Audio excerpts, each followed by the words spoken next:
The early stages of the production of the film Toy Story were a complete nightmare.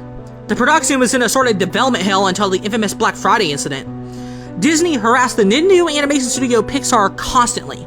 They were to produce and release the film, and they wanted results as quickly as possible. Disney tried everything to eliminate Pixar's efforts to deviate from the Disney formula, even at times threatening to shut the production down. Disney sent notes on revisions that they thought would improve the film. They insisted, through their notes, which all read, "Eds. The film needs more Eds." The people working on the film at the time struggled so hard to maintain all of Disney's notes and demands. Once a week, they were required to fly across the country to the Disney offices to present them with progress. Every time, they were met with the same response: "Eds. The film needs more Eds." Pixar revised the film so hard to meet the deadlines that it resulted in some rather interesting changes. In order to achieve Eds, the film became quite a lot darker. Woody became a wildly unlikable character, much more angry and far less comedic than the final film. Bo Peep's role in the story was far more prevalent, often flirtatious towards the male characters, and is the first to accuse Woody of pushing Buzz out of the window. Buzz Lightyear was referred to at this point in production as Lunar Larry.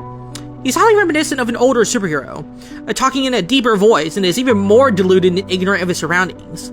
The other toys were relatively unchanged save for minor aesthetic differences. Pixar employees worked literally 24/7 non-stop.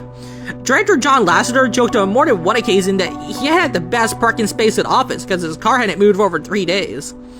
Some of the writers and storyboard artists began to suffer from chronic insomnia. A few writers reported seeing visions of Buzz and Woody taunting them on their lack of progress, chanting, "Eds! The film needs more Eds!" Many of the initial writers quit due to the stress it was putting on their personal lives, much due to the stress of the remaining crew. By November 1992, there were 2 of the 5 writers left, and only 1 of the 3 storyboard artists. The remaining storyboard artist was named Ralph Thompson. He joined the Pixar team in the winter of 1987, working on short films such as Tin Toy and Knick Knack. He, at that same time, did some storyboard work for The Nightmare Before Christmas with fellow artist Joe Ranft. Joe came down with a serious illness and hadn't been to work in a week. Ralph worked constantly in fear of the inevitable correction by Disney. More Eds! More Eds! Each presentation meant another row of sleepless nights of rewriting and redrawing the same characters in the same bedroom over and over and over. It was maddening. One morning, John Lasseter, Andrew Stanton, and other higher-ups at Pixar came into the office and told everybody what happened at their last meeting. Disney felt that things were not looking very good for the film and demanded that in less than a week, they see the complete film in story reels, storyboards with audio, with massive revisions. There was a general groan and whining from the crew, and they went back to working.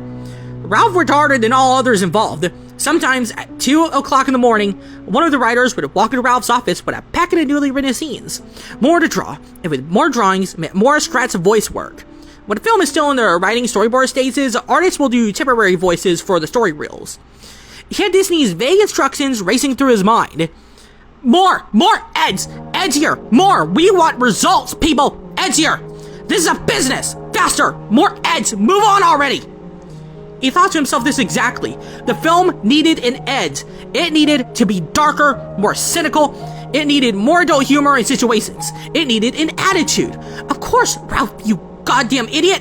How couldn't you see it sooner? Eds. All those hundreds of hours bent over a desk, and all you needed was Eds. Why didn't you listen sooner? He gave the film an Eds. The story reels were flown over with the main crew to the head offices at Disney. The date was November 27th, 1992. Black Friday. The film was brought into the Disney screening room. The reel was about 48.5 minutes long. The movie started out as a Western-style shootout between Woody and Andy, resulting in Andy being shot down. It's revealed that this was just a game played inside of Andy's mind.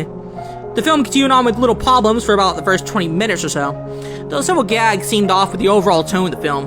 For example, Mr. Potato Head would pull one of his eyes out and kick them under Bo Peep's dress for a look-see. There were several scenes of Woody yelling at the toys to stop caring about Buzz, Larry, and to pay attention to him, culminating in insults and minor acts of violence. The scene comes where Andy can take only one toy to piece a planet, and Woody pushes Buzz out the window. Woody offers to shake hands with Buzz, Larry, only to throw him out the window. There's a stock smashing noise. The other toys are shocked and antagonize Woody for what he has done. Woody shows little remorse and screams at Slinky Dog to make the toys stop harassing him.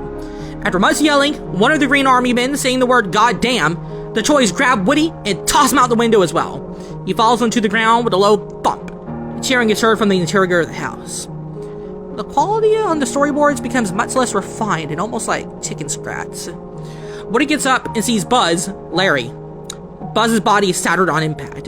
His arms and legs were broken off and located only a few inches away.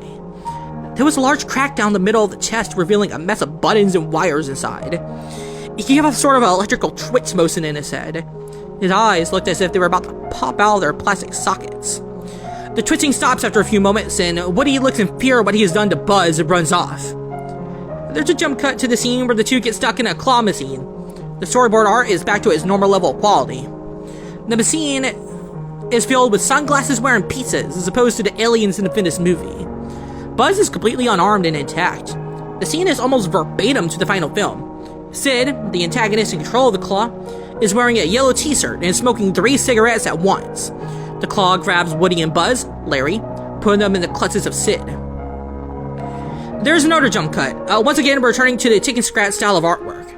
The scene is inside of Sid's room. Woody looks around the room in fear. He tiptoes around the room and collapses after seeing one of Sid's mutant toys. The reel now shows unrelated test animation of the characters running.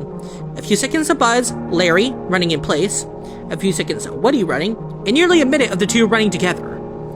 The footage is distorted, and Spanish text is present on the screen. It looked like clay models that got life. There's now a shot of Woody standing in front of a black background, and the trademark Pixar ball is rolling around in the distance. The animation now is the traditional animation style of a typical 2D Disney film. Woody is completely naked with anatomically correct features. He stares directly to the camera. His flesh begins to rot away with the exception of his eyes, which remain intact. Woody begins to moan in a low voice. The remains of his lips curl into a smile, bits of flesh peeling off as this happens. He lifts up his decomposing arm manually and waves into the camera. His fingers dig into his eyes. Dark blood oozes out of their sockets. Woody begins to scream and growl. Don't you want it? Don't you want it? Don't you love it? He digs so deep as to rip the entire top half of his head off. Woody gives a sigh of relief and begins eating the flesh off the skull before tossing it aside. He writes the word "Eds" on the screen with his rotting fingertips. The remaining 15 minutes of the reels were pencil scribbles, accompanied by the shrill screams of a young woman. The word "Eds" is burned into the projection screen. The screening ended in complete silence.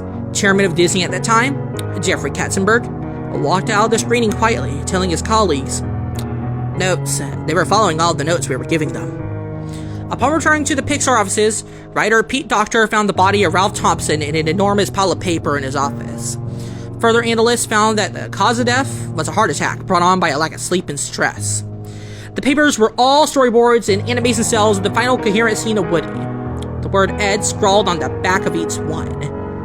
After the Black Friday screening, Disney was far less involved with the film. Pixar was given the freedom to make the film their way. The film went on to be a huge success both critically and financially. The Black Friday incident still remains very much a mystery. Further information.